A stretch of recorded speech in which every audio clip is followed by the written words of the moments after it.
Ачаал байлгүй. Ялангуяа манай салбар бол маш өргөн хүрээнд ажилладаг учраас манай салбар дээр дэд сайд байвал одоо сайн л байна. Одоо яг ярилцчих шиг байна. Зөвлөх ерөөс ганцхан зөвлөх гэдэг юм уу? Тэгээд орон тооны бус зөвлөхүүд бол байдаг. Хөгжлийн бэрхшээлтэй иргэдийн асуудлыг хариуцсан, ахмадуудыг хариуцсан. Гэхдээ нөгөө төсөв дээр цалингүй гэсэн үг л дээ. Орон тооны бусууд. Орон тооны ганцхан зөвлөх байдаг. Тэгвэл салбарын юм чинь. Манайд яамд яг бүтээмжийн менежер гэж байхгүй. Тэгээ харьяа агентлагууд дээр ч байхгүй.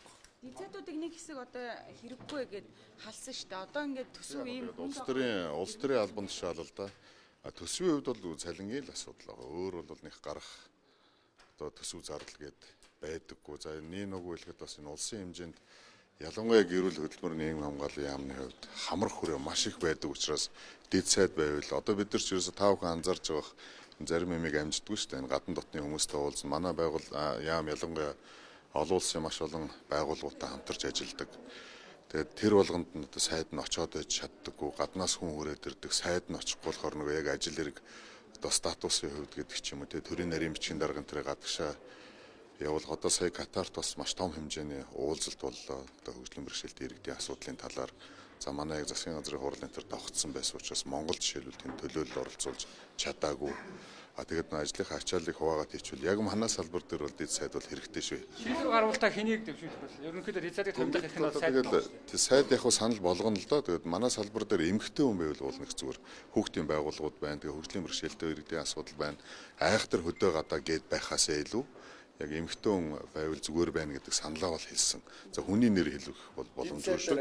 Солонгоо гэдэг хүний нэр яригдчих. Харин тийм байна лээ. Хамтарч ажиллахад ер нь хэр боломжтой. Үгүй асуудал байран Солонгоо эрүүл маш сайн байна. Одоо маа салбарын хуулийн шинжилэлүүд явж байгаа. Өөрөө яг хуульч хүн нөгөө талд бас эмгэгтэй хүн тийм ээ одоо харьцаа энтрээ эмгэгтэй хүн байвал зүгээр гэсэн саналаа хэлсэн л дээ.